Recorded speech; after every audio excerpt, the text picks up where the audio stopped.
నమస్తే. Welcome to Telugu రాజ్యం. నేను శిరీష. మనతో పాటు జూమ్‌లో జాయిన్ అవుతున్నారు మురళీ కృష్ణమనాయుడు గారు, నేషనల్ కాపు అధ్యక్షులు. అలాగే హైందవ ధర్మ పరిరక్షకులుగా కూడా ఉన్నారు. ఈరోజు టాపిక్ ఏంటంటే మనం తీసుకునేది పవన్ కళ్యాణ్ గారు ఏదైతే నిన్న వారాహి డిక్లరేషన్ సభ ఒకటి నిర్వహించారు. దాని మీద చాలా పెద్ద ఎత్తున అవతల పార్టీ వాళ్ళు ట్రోల్స్ చేస్తున్నారు. అసలు సనాతన ధర్మం అంటే ఏంటి అని మాట్లాడుతున్నారు. నిన్న చాలా విషయాలు పవన్ కళ్యాణ్ గారు మాట్లాడడం జరిగింది. సనాతన ధర్మం యొక్క గొప్పతనాన్ని గురించి వివరించడం జరిగింది. అన్ని మతాలను మేము గౌరవిస్తాము. కానీ సనాతన ధర్మానికి ఎవరైనా అడ్డుపడాలని చూసినా, లేకపోతే దానికి విలువలని పరిరక్షణ లేకుండా ఎవరైనా వేరే విధంగా చేసినా వారిని వదిలిపెట్టే ప్రసక్తే లేదని మాట్లాడడం జరిగింది. నేను నడుము బిగిస్తున్న ధర్మానికి అనుకూలంగా అని చాలా గట్టిగా డిక్లరేషన్ ఇవ్వటం కూడా జరిగింది. ఇంకా చాలా విషయాలు మాట్లాడారు. ఈ విషయాలు చర్చించడానికి మనతో జూమ్ లో జాయిన్ అయ్యారు మురళీ కృష్ణనాయుడు గారు. సార్ నమస్తే అండి. నమస్తే అమ్మా. Sir yes sir. వారాహి సభలో సనాతన ధర్మం యొక్క గొప్పతనాన్ని మాట్లాడడం జరిగింది. దానికి వైసీపీ వాళ్ళు చాలా పెద్ద ఎత్తున నెగిటివ్ గా ట్రోల్స్ చేస్తూ ఉన్నారు. అంటే సెక్యులరిజం లేదా అని మాట్లాడుతున్నారు. అసలు సనాతన ధర్మం అంటే ఏంటి అని మాట్లాడుతున్నారు. సనాతన ధర్మం ఒక గొప్పతనం ఇప్పుడే చెప్పాల్సి వచ్చిందా పవన్ కళ్యాణ్ గారు అని మాట్లాడుతున్నారు. రకరకాలుగా మాట్లాడుతున్నారు. కానీ ఆ డిక్లరేషన్ సభలో ఈ విషయాలే కాకుండా కూటమి ప్రభుత్వం ఎటువంటి ప్రామిసులు చేసింది ప్రజలకు, వాటిని నెరవేర్చడానికి ఎలా ముందుకెళ్ళాలి అనే విషయాలు కూడా చాలా విషయాలు చర్చించారు. దాని మీద మీ ఒపీనియన్ సార్. మీ యొక్క ఛానల్ యొక్క ప్రేక్షకులకి, యాజమాన్యానికి నమో వెంకటేశాయ నమః. ప్రతి ఒక్కరికి సనాతన ధర్మం ఇప్పుడు తెలుసుకోవాల్సిన ఈ జనరేషన్ తప్పకుండా తెలుసుకోవాలి. సనాతన తనం చేపట్టిన ఏదైతే హైందవ ధర్మ సిద్ధాంతం ఆయన చెప్పారు, స్పష్టంగా చెప్పారు. హైందవ ధర్మం అనేది ఈ హిందూ దేవాలయాలు, హిందూ దేవుళ్ళ యొక్క పరిరక్షణల మూలాలు ఎక్కడ ఉన్నాయి, అసలు ఏంటి అనే దాని నుంచి స్పష్టంగా కొన్ని శాసనాలు, శిలాశాసనం కొన్ని వేల సంవత్సరాల క్రితం రాసింది. అలాగే భారతదేశంలో అతి శక్తివంతమైన భారతదేశంలో ఎన్నో దేవదేవుళ్ళు పుట్టి నీళ్లు ఒక భారతదేశం. అలాంటిది ముఖ్యంగా ఆంధ్రప్రదేశ్ లో దేవాలయాల మీద జరుగుతున్న ఏవైతే అకృత్యాలు కానీ, దాడులు కానీ, ప్రభుత్వాలు ఏర్పడ్డాయి కానీ దేవాలయాల మీద ఎప్పుడు కూడా దాడులు చేయలేదు. రాజశేఖర రెడ్డి పరిపాలన చేశాడు, విజయభాస్కర్ రెడ్డి పరిపాలన చేశాడు, కాంగ్రెస్ పరిపాలన చేసింది, టీడీపీ ప్రభుత్వం పరిపాలన చేసింది. కానీ ఎక్కడా కూడా ఆంధ్రప్రదేశ్ లో ఏ దేవాలయాల మీద దాడులు చేయలేదు. ఓన్లీ జగన్మోహన్ రెడ్డి అధికారం వచ్చిన తర్వాత 238 టెంపుల్ పైన దాడులు జరిగినాయి. దానికి సమాధానం చెప్పడం ఈ గత సైకో ముఖ్యమంత్రి జగన్ రెడ్డి.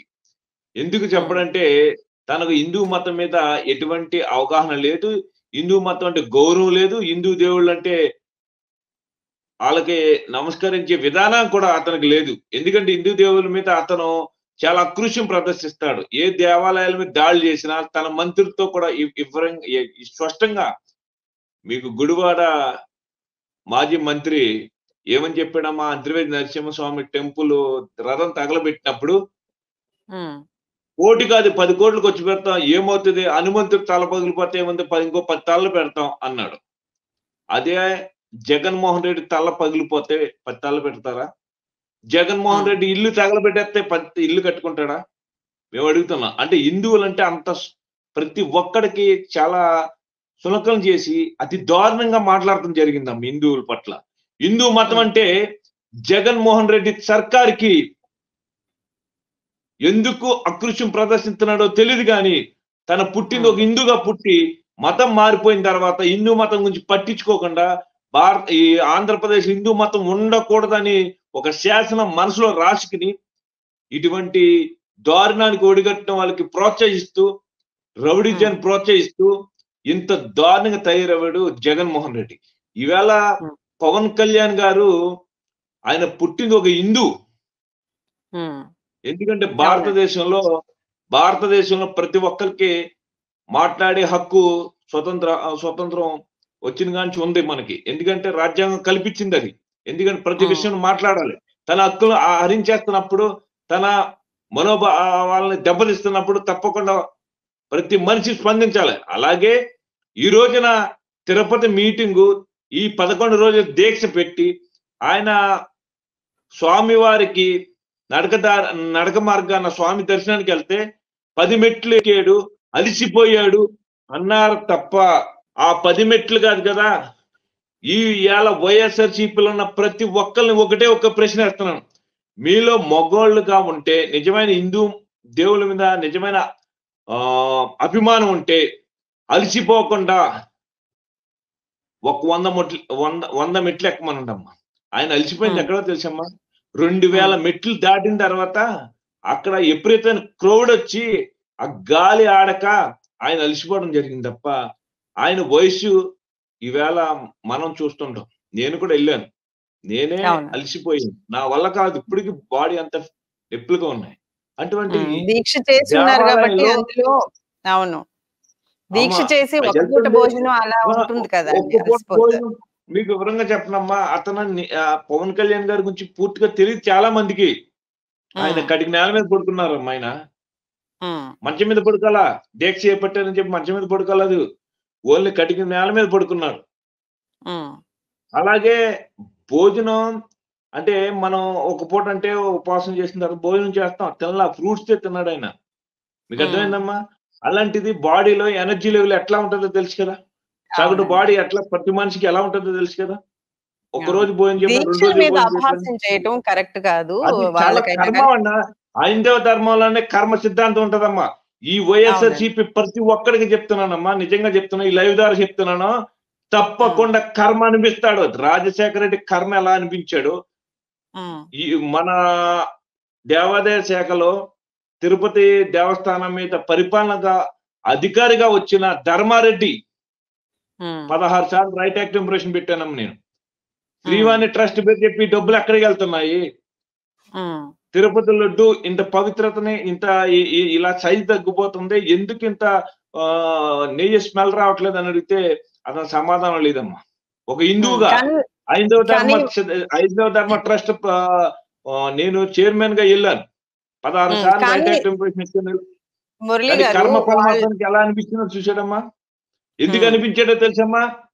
ఇలాంటి మాటలు దేవుడి మీద అకృష్యం ప్రదర్శించి హిందూ మతం మీద దాడులు, హిందువుల మీద దాడులు చేసి విగ్రహాలు ధ్వంసం చేస్తున్న ఈ వైఎస్ఆర్సీపీ సంబంధించిన ప్రతి ఒక్కరికి ధర్మారెడ్డికి పట్టిన గతే పడుతుందమ్మా.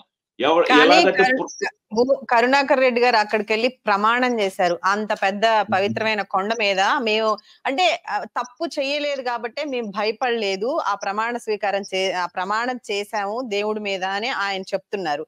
అలాగే వైసీపీ వాళ్ళు అనడం ఏంటంటే, ఇక్కడ ధర్మకర్తల మండలి ఉంటుంది, లడ్డూలో కలిపే నెయ్యి గురించి ప్రతిరోజు అక్కడ కొన్ని చెకప్లు జరుగుతాయి, ఇది ఈ రోజుది కాదు, గత కొన్ని సంవత్సరాల నుంచి నడుస్తోంది. ఏంటి అని మాట్లాడుతున్నారు. ఒక్క నిమిషం అమ్మా, ఇప్పుడు నేను అడుగుతున్న 3 ప్రశ్నలు ఉన్నాయమ్మా. ఈవేళ శ్రీవాణి ట్రస్ట్ పేరు చెప్పి 10,500 రూపాయలు తీసుకుంటున్నారు. 500 రూపాయలు శ్రీవారికి, 10,000 రూపాయలు ఈ ఆంధ్రప్రదేశ్ లో టెంపుల్ డెవలప్మెంట్ కోసం అని చెప్పి ఆ డబ్బులు రోజుకి 3 నుంచి 4 కోట్ల రూపాయలు వచ్చినాయి. దానిలో ఏ డబ్బులు ఎక్కడికి వచ్చి పెట్టారు, ఏ దేవాలయాలకి వీళ్ళు దీప నైవేద్యాలు పెట్టారు, ఏ దేవాలయాలకి కలర్ చేశారు, ఏ దేవాలయాలు బాగు చేశారు అనేది ఎక్కడ ఒకరు చూపించమనమ్మా. అది లేదు, దాని లెక్కలు లేదు. అలాగే కాటేజీకి సంబంధించిన ఇష్టారాజ్యంగా రూములు, ఇష్టారాజ్యంగా ఎమ్మెల్యే అని పేరు చెప్పి ఒక్కొక్కడు 10 రూములు తీసుకున్నాడు. మరి గత ప్రభుత్వాలు ఎందుకు జరగలేదమ్మా, ఇప్పుడు ఎందుకు జరగట్లేదు అలాగా?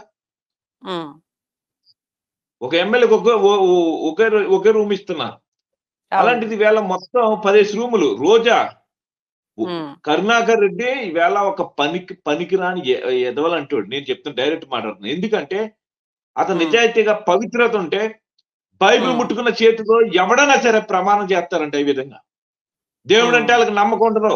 దేవుడి నమ్మకం లేకుండా ఇటువంటి ఆరత చేతిలో పెట్టుకుని దేవా నన్ను క్షమించి దేవా నేను ఎటువంటి తప్పు చేయలేదు అన్నాడు. నువ్వు తప్పు చేయలేనప్పుడు ఈవేళ అదే తిరుపతికి కొండ మీదకే కర్ర అందించావు, జగనన్న కర్రని పెట్టావు, పులులు వచ్చేస్తానని చెప్పి 100 రూపాయలు చేసే కర్ర నువ్వు ఎంత అమ్మేవమ్మా? 480 రూపాయలు ఛార్జ్ తీసుకున్నారు. అంటే హిందూ భక్తుల్ని అసహనానికి గురి చేసేసి, మరి టిటిడి చైర్మనే కదా, నువ్వు దేవుడు అంటే నమ్మకమే కదా, నమ్ముకున్నప్పుడు అదే దేవుడికి నీ సొంత డబ్బులు ఎందుకు ఖర్చు పెట్టలేకపోయావు? తగునమ్మని చెప్పి వాళ్ళ కోనేరులో ములిగి ఆరతి తిప్పేసినంతరానే అది పవిత్రత అన్నదమ్మా, అపవిత్రత అంటారు. మనం మనసులోని నికరణ శుద్ధి ఉండాలి. ఈ శుద్ధి లేనప్పుడు ఆ జన్మ వేస్ట్ అమ్మా. రేపొద్దున జరిగేది కూడా అదే, ధర్మారెడ్డికి జరిగే పరిస్థితి కూడా అదే పరిస్థితి జరుగుతుంది అతనికి. ఎందుకంటే కర్మ ఫలాన్ని ఎవ్వరూ తప్పించలేరమ్మా. నేను మీరు ఈ భూమికి శాశ్వతం, ఆకాశానికి భూమి వెలుగుతాననేది కాదు, ఈ భూమికే శాశ్వతం. ఆ భూమి మీద నడిచినప్పుడు భూమి విలువ తెలియకుండా, దేవుడి విలువ తెలియకుండా హిందూ మతాల మీద ఆ బైబిల్ చెప్పిన విధంగా ఇష్ట ఆరాధ్యంగా మాట్లాడి ఒక నాయకుడు హిందూ మతం పట్ల నేను హిందువుని, దానివల్ల అపవిత్ర జరిగింది, దేవుడి యొక్క ప్రసాదాన్ని కూడా పెట్టే ప్రసాదాన్ని కూడా, భక్తులు పెట్టే అన్నదానంలో కూడా భక్తులు పాపం చాలా 12 గంటలో 11 గంటలో ఒక గదిలో క్యూ కాంప్లెక్స్ ఉండిపోతే అట్లీస్ట్ మంచిలు ఇచ్చే నాదుడే లేదమ్మా 5 సంవత్సరాల్లోనూ. అంటే హిందూ మతాన్ని, భక్తుల్ని తిరుమలకు రాకుండా చెయ్యాలి. రేపొద్దున ఈ భక్తులు రాకపోతే తిరుమల కొండను మళ్ళీ ఆక్రమించుకొచ్చి వాళ్ళ తండ్రి లాగా, వాళ్ళ తండ్రి అన్నాడు కదా 7 కొండలే 5 కొండలు చేస్తాను, 4 కొండలు చేస్తాను ప్రయోగం చేశాడు కదా, అదే ప్రయోగం ఈడు చేసేలా హిందూ మతాన్ని కావాలని కొన్ని విదేశీ శక్తులతో కలిసి కుట్ర పన్ని హిందూ మతాన్ని సర్వనాశనం చేయాలని చెప్పి నువ్వు ఎందుకు స్పందించలేదు? అంటే హిందూ మతం మీద నీకు ఎటువంటి అవగాహన లేదు, నువ్వెందుకు భయపడుతున్నావు? ఎస్, పవన్ కళ్యాణ్ నిజాయితీ ఉంది కాబట్టి తన అమ్మాయిని కూడా, చిన్న అమ్మాయిని కూడా తీసుకొచ్చి సంతకం పెట్టి, తను కూడా గార్డియన్ గా సంతకం పెట్టి వీళ్ళ టెంపుల్లోకి వెళ్ళాడు. ఏ విధంగా దేవుడికి సంస్కారం అంటే హిందూ మతం మీద ఉన్న అటువంటి సంస్కారం ఉంది ఈవేళ పవన్ కళ్యాణ్ గారికి. ఇవాళ పవన్ కళ్యాణ్ గారు అక్కడికి వచ్చింది ఒక జనసేన పార్టీ అధ్యక్షుడిగా రాలేదు, ఉప ముఖ్యమంత్రిగా రాలేదు, తను వచ్చింది ఒక సామాన్య హిందువుగా వచ్చాడు. సనాతన ధర్మం అంటే తెలిసేకే తన మతాన్ని గౌరవించుకుంటూ పక్కనున్న మతాలను కూడా గౌరవంగా చూడాలి. అది భారతదేశం యొక్క హిందూ. కానీ మురళి గారు అలా అనట్లేదు. అంటే సనాతన ధర్మాన్ని భుజానికి ఎత్తుకొని, హిందూయిజాన్ని భుజానికి ఎత్తుకొని, అంటే జనసేనకి ఓన్లీ హిందువులే ఇక ఓట్లు వేయాలా అనే ప్రశ్నని వాళ్ళు లేవనెత్తుతున్నారు. అంటే హిందుత్వాన్ని భుజానికి ఎత్తుకున్నారు అని ఒక స్టాంప్ వేసేస్తున్నారు. అదే స్టాంప్ కి నేను సమాధానం చెప్తున్నానమ్మా. తల్లిని తండ్రిని ఒకే రకంగా చూసే వ్యక్తి పవన్ కళ్యాణ్ గారు. తల్లికి తేడా తెలియని ఎదవడున్నాడండి జగన్మోహన్ రెడ్డి. ఎందుకంటే తల్లి విలువ తెలియదు. అంటే అన్ని ధర్మాలని గౌరవించుకోవటం, గౌరవించాలమ్మా. ఇప్పుడు మన భారత సంస్కృతి అది. భారతదేశంలో పుట్టిన ప్రతి హిందువుగా పుట్టినవాడు ఈ బ్రిటిష్ వాళ్ళు రాకముందు, మొఘల చక్ర రాకముందు భారతదేశంలో ఏ హిందూ ఏ దేశం మీదకి యుద్ధంకి రాల్లా. ముస్లిం దేశాలను గౌరవించారు, యేసు ప్రభు అయిన క్రైస్తవ దేశాలను కూడా గౌరవించారు. ఇప్పటికి అదే గౌరవిస్తారు. వాళ్ళు వచ్చి మన దేశం మీద దండయాత్రగా వచ్చి మొఘల చక్రవర్తులు ఇవాళ ముస్లింలు చర్చిలు కట్టారు, మసీదులు కట్టారు. ఇవాళ ఈ బ్రిటిష్ వాళ్ళు వచ్చి ఇక్కడ అప్పటి వరకు ఏముందమ్మా, ఒక చర్చ్ ఉందా, ఒక మసీదు ఉందా? నేను క్రిస్టియన్ని అని చెప్పుకోవడానికి ఎప్పుడు చెప్పుకోలేని పరిస్థితిలో ఉన్నాడు అతను. ఎందుకంటే తల్లి విలువ తెలియదు, చెల్లి విలువ తెలియదు. పార్టీకి ఇబ్బంది కదా మురళి గారు? అంటే ఒక ధర్మాన్ని, ఒక మతాన్ని భుజానికి వేసుకుంటే చూసే ప్రజలకి అది ఎటువంటి మనం సంకేతాలు ఇచ్చినట్టుగా ఉంటుంది అనేది. ఇప్పుడు ఒకటే విషయం అమ్మా, ఇప్పుడు నాకు ఇష్టమైంది, నాకు హిందూ, నేను బొట్టు పెట్టుకుంటాను, దేవాలయాల కోసం ఎంతో దేవుళ్ళు పూజిస్తాను. నా ఫ్రెండ్ ఉన్నాడు, తన క్రిస్టియన్, కలవరి టెంపుల్ పెట్టుకున్నాడు. అతను ఏమంటాడు, ప్రార్థిస్తాడు, ఒరే సతీష్ నువ్వు క్రిస్టియన్ అవే కదా, నేను నీతో మాట్లాడాలని చెప్పి నేను ఆగిపోయినా, వాడి ఇంటికి వెళ్తాను, వాడితో మాట్లాడతాను. అలాగే ఒకటే చెప్తాను, హిందూ స్త్రీగా అంటే భారత స్త్రీని బొట్టు గాజులు అన్ని ఉంటాయి, ఆ పవిత్రతను పాడు చేయొద్దు అన్నాను. అది మన భారతీయ సంస్కృతి కాదు. భారతదేశంలో పుట్టినప్పుడు సనాతన ధర్మంలో ప్రతి ఒక్కరు గౌరవించుకోవాలి. గౌరవించుకుంటేనే భారతదేశంలోనే అభివృద్ధి జరుగుతుంది. సనాతన ధర్మాన్ని పాటిస్తేనే భారతదేశం అభివృద్ధి చెందుతుంది. అంతేగాని ఈ ఎదవలాగా ఒక మతాన్ని ప్రోత్సహించి ఇంకో టెంపుల్ మీద దాడి చేస్తుంటే మాట్లాడకుండా కూర్చుని సునకానందం పొందుతూ ఉమ్, ఎంపీ రఘురామకృష్ణరాజుని కొడుతుంటే వీడియోలో చూస్తూ ఎంతో సునకానందం పొందాడు. ఎతడి ఉమ్, వాడి బాధను చూసి ఎంపీ అదే రఘురామకృష్ణరాజు దగ్గర 300 కోట్ల రూపాయలు క్యాష్ ఉమ్, తీసుకున్నాడు ఎలక్షన్ కోసం. నా డబ్బులు ఉమ్, నాకు ఇవ్వరా బాబు అని చెప్పి వాళ్ళ ఇంటి ముందు నిలబడుతుంటే కుక్కలా చూశాడు. ఉమ్, మరి ఎదుటి మనిషి బాధని, ఎదుటి మనిషి పరిస్థితిని అర్థం చేసుకోలేని సైకో పర్సన్ ఎవరున్నారంటే జగన్ మోహన్ రెడ్డి. ఉమ్, అతను ముఖ్యమంత్రిగా పరిపాలన చేసినప్పుడు గతంలో ఏ హిందువునన్నా పిలిచి ఏ రోజైనా సరే ఉమ్, గౌరవపదంగా మాట్లాడటం ఉమ్, జరిగిందమ్మా. అరే మీ ఉమ్, ఈ టెంపుల్ ఇలా దాడి జరిగింది, అక్కడికి వెళ్ళి చాలా పొరపాటు జరిగింది అన్నాడా? అదే చర్చ్ మీద మసీద్ మీద పనిగట్టుని వెళ్ళిపోతాడు కదా. ఉమ్, మరి ఇంటిది టెంపుల్ ఇలా జరిగింది, నువ్వు వచ్చి ఎస్ నేను సనాతన ధర్మాన్ని పాటిస్తున్నాను, నాకు అందరూ ఉమ్, సమానమే అని చెప్పి మెట్లు మార్గానుగా నువ్వు తప్పు చేయలేనప్పుడు మెట్లు మార్గానికి, ఇప్పుడు పవన్ కళ్యాణ్ 10 మెట్లు అన్నారు కదా, నువ్వు 3000 ఉమ్, మెట్లు చిల్లర ఉంది, 3750 మెట్లు ఉన్నాయి, నువ్వు ఎక్కేసి. ఉమ్, నువ్వు జగన్మోహన్ రెడ్డి నువ్వు అన్ని మతాలు గౌరవిస్తావు, ఏ మతాన్ని అవమానపరచో, హిందూ మతం మీద నీకు మంచి అవగాహన ఉంది. అలాంటప్పుడు ఉమ్, నువ్వు చేయవలసింది ఏంటి? నువ్వు టెంపుల్ కి మెట్ల మీదకి రా. నువ్వు రాలే, ఉమ్, నీకు దమ్ములే. ఈవేళ పవన్ కళ్యాణ్ గారు దీక్ష తీసుకున్నారు, ఒక హిందువుగా మెట్ల మార్గాన స్వామి దర్శనానికి వెళ్తాననుకున్నాడు, ఆయన వెళ్ళాడు, అవును, దానికి కూడా ట్రోల్ చేస్తున్నాడు. 10 మెట్లు ఎక్కలేనాడు, అలసిపోయాడు. ఆ ఎస్, మాల్లో ఉన్నది ఎవరండి? వెంకటేశ్వర అవును, స్వామే కదా, అవును, వెంకటేశ్వర స్వామే కదా. ఆ స్వామిని ట్రోల్ చేస్తారా? దేవుడినే ట్రోల్ చేస్తున్నారు ఎదవలు. ఒక్కొక్క కుటుంబం సుప్తన చూడండి, సంవత్సరం తిరగకుండా ఏమవుతారో చూడండి. మీ ఛానల్ చెప్తున్నా, మీ ఛానల్ సాక్షి చెప్తున్నాను, తప్పకుండా కర్మం అనేది అనిపిస్తుంది. ఐదవ ధర్మంలో కర్మ ఫలం ఉంటుంది. చెప్తామా, కాలు చెయ్యి ఇలా వెళ్ళిపోతాయి. ఈ నోట్లోంచి మాట రాదు, ఈ నోట్లోంచి తెల్లని, కింద నుంచి తెల్లని పురుగులు పడుతుంటాయి. సార్ ఇలా పవన్ కళ్యాణ్ అంటలేదు ఆ మాటలో, స్వయంగా వెంకటేశ్వర స్వామిని అంటున్నారు. ఎందుకంటే వెంకటేశ్వర స్వామి యొక్క పవిత్రతను పాడు చేశారు కాబట్టి ఆయన మాలేసుకుని ఆయన గుడికి వెళ్ళి సనాతన ధర్మాన్ని నేను పాటిస్తాను స్వామి అని నమస్కరించి, ఏ రోజైనా వీళ్ళ మన పవన్ కళ్యాణ్ గారు పెట్టినట్టు గుడి ముందు నమస్కారం ఇలా పెట్టారా? ఎక్కడైనా జరిగింది ఎంతగా? ఇంతమంది ఉన్నారు. ప్రతి హిందువు కూడా మన దేవుని గౌరవించుకోవాలి, భక్తి మార్గాన్ని పెంపొందించారు. దేవుడికి దీపం వెలిగించలేని దేవాలయాలు కూడా దీపాలు వెలుగుతున్నాయి. ఒక హిందువుగా గర్వపడాలి. మనం చేయలేని పని పవన్ కళ్యాణ్ చేస్తున్నాడా? ఒక మూర్ఖుడు జగన్మోహన్ రెడ్డి చేయలేకపోయాడు. అలాగా ప్రతి దేవాలయాల్లోనూ దీప నైవేద్యాలు, గోవింద నామాలు, హరే కృష్ణ హరే రామ, అంటే ఎంత పవిత్రతనే పాడు చేస్తున్నారు తెలుసమ్మా.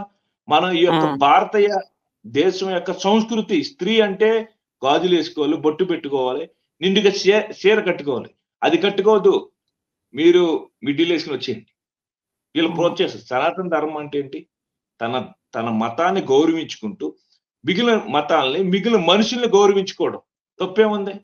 తన మతాన్ని గౌరవించుకుంటున్నాడు, లోపల ఉన్న మతాన్ని, లోపల అభిమతం ఉంటుంది, ప్రతి మనిషికి అభిమతం ఉంటది.